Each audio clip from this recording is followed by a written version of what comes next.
backbone of what youth work is being that constant person.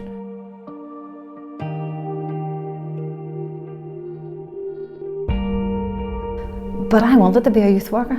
From a very young age, I recognised definitely between the ages of 14 and 16, what do you want to be? I want to be a youth worker.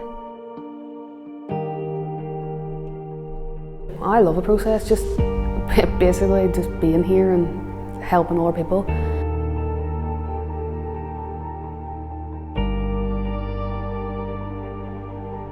The key to everything that we do is inclusion.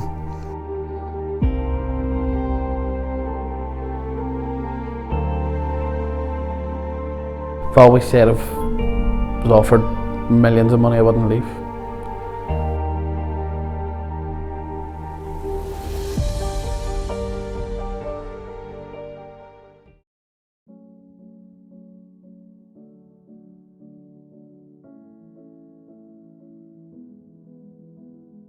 I've been involved in youth service since I was 5 years of age.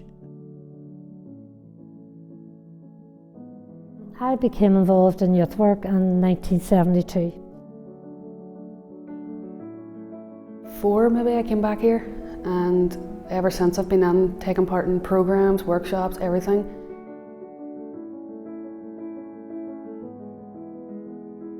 My father, meantime, was on the committee in the youth club, and he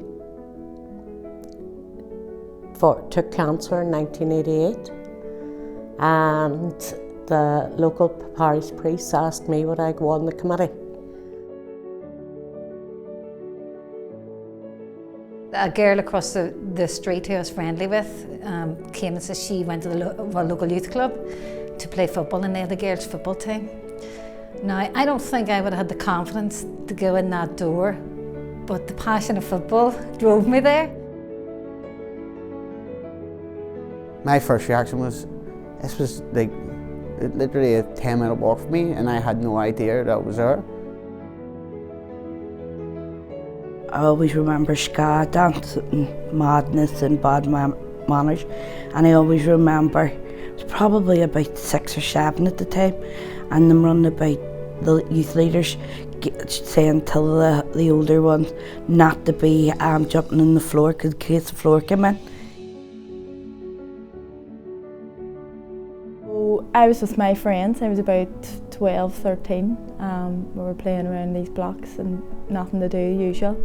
And 2 detached youth workers come over to us and said, look, just want to come up to the club and with this on. I went, yeah, we'll give it a go. It was a cheerleading group, and we thought, oh brilliant, we can do all our dance moves up in front of people now.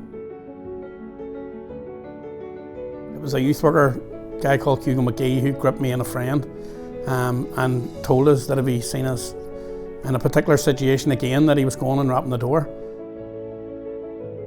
The youth centre that I went to was the first place that I probably felt totally comfortable in. We seen this light on in this porta cabin, so we went over ourselves. We got fed up. We knocked at the door. Somebody told us that it was a residents' association, but we had never seen them. Nobody around our area had seen them, so we knocked in and asked what they could do for us. I grew up in an area that was quite populated with youth clubs, and they seemed the vibrant and creativity of them youth clubs seemed to attract me into. I was away from a youth centre for quite a number of years, and then the only reason I got back into the youth centre was sort of getting into my A levels, and I had a wee part-time job and stuff, and I just sort of crashed with it. Sort of depression, more or less. It's the easy way to put it. So you sort of wouldn't say suicidal, but you were heading that way. So I had a problem there.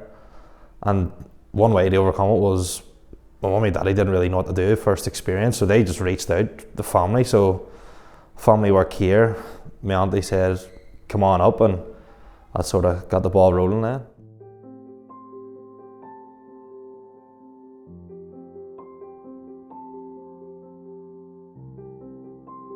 But I wanted to be a youth worker.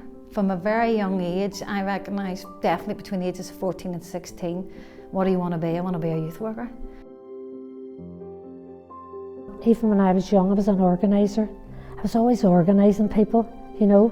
And to be honest, half the time I thought I was right, but I mean, I've soon learned different throughout the years, but I loved organising people for games and going to different things, and I always had to be the leader. I must have been a pain in the neck, to be honest. What inspired me to do it?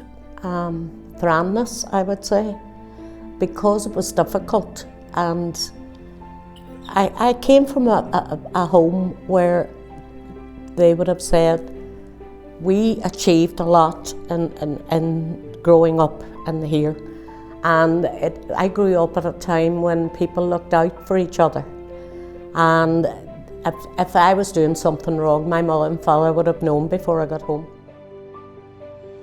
I think that was the time where I started reflecting back on myself and what it was like for me growing up, and then I started thinking about my mates who were around me and the different paths that they had all went down.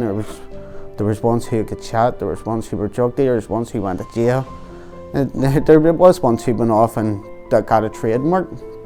But I think for me, it just wasn't the line of work I wanted to go down. So when I hit youth work, when I started doing a bit of youth work, it was kind of a home run for me. I was going, Jesus, this is something I can make a career. This is something that I can be able to provide for my family doing, and something that it didn't feel like work.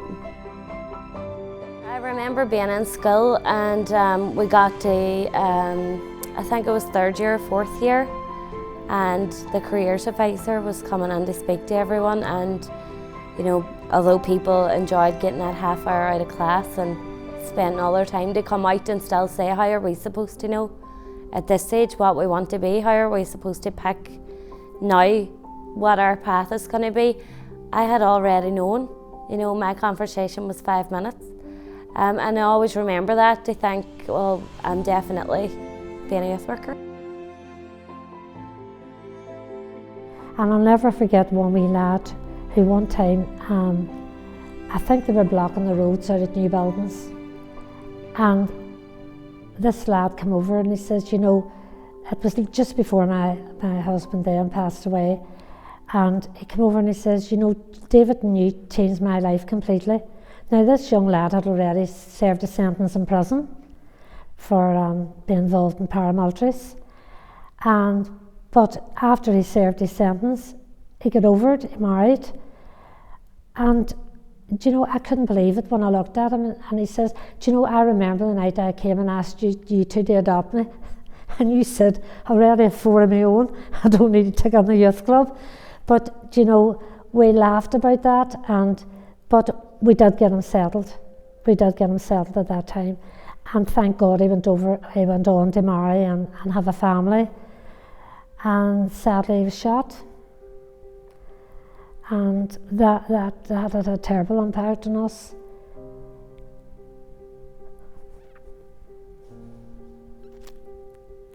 Yeah. And I often carry that with me.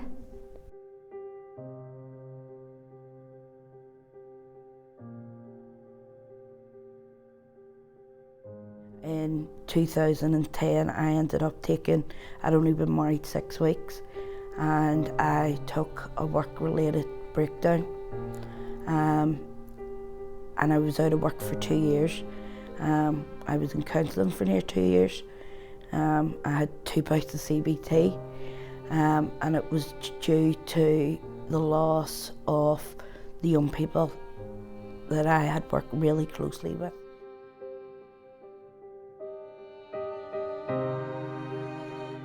Backbone of what youth work is being that constant person. Yuri Breffenbrenner talks about it being every child needs at least one significant adult that's irrationally crazy about him or her. And that's the key thing for me in youth service. When I look back over my journey in youth service, there's always one person that I could rely to at certain times and the key things, at the key intersections in my life. There was always one person that was there to help me and direct me through it, and that was from the youth service. Somebody's got to be there. We call it the power of one. And it's that idea that one person in the life of a vulnerable young person can change them and support them to make much better decisions and improve their lifestyle, their educational attainment, their abilities, their attitudes, all of those things.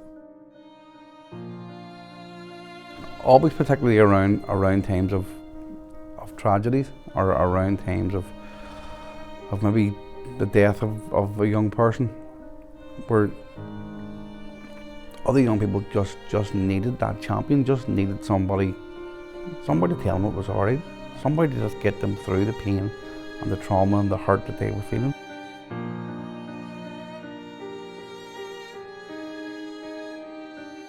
Obviously for a lot of young men also from my age group, they probably would have went down the path of violence at the time, but the youth club at that time was a saving grace for a lot of young men also. Well, there's a time that I've been involved in St Mary's Youth Club in particular from 1988, and I was leaving that youth club. And these young people who I'd worked with from they were 5 coming in them doors, who had then become my helpers in the summer scheme, who then had become my volunteers in the summer scheme, they all were in their 20s at this stage, and I was leaving the club for a new job, and they took me out as adults, and they says, "We're taking you out." They got me this beautiful crystal, which is my pride and joy, engraved photo, which from the summer scheme team, and from them this personal gift which is engraved, and then to take me out on that evening when they took me out and they insisted we want to go out, not separate from your staff, we want to go out. And that was the night that individually they would have said to me, "You don't remember this day, but that day I walked into the club, you said this to me." And I don't recall that particular night or that particular sentence, but I knew why I did it. And they were saying, "You have no idea what I was going through that day." And I says, "Yes, I did."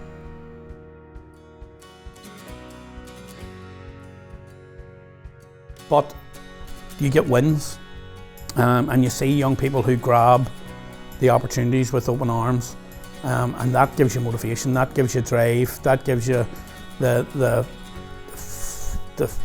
energy to continue on. It is the most rewarding job that you'll ever have, that you will get back 10 times every little bit you put into every child you put it into.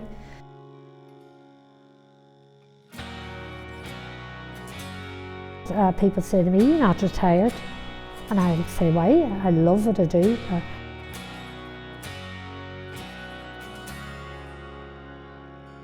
I've never ever come in here thinking, bar one time, but I was really happily pregnant. I was going to go on maternity and I was just tired, but I've never ever regretted the decision to work in a youth centre, because I know how much I've got out of it, and I know how much my friends, my peer group, a lot of people got out of it, and it's one of them things you would never regret, because it's just, I think it's probably one of the best jobs in the world. I would say youth work did save my life, like it was. I am youth work. I am youth work. I am youth work. I am youth work. I am youth work. I am youth work. I am youth work.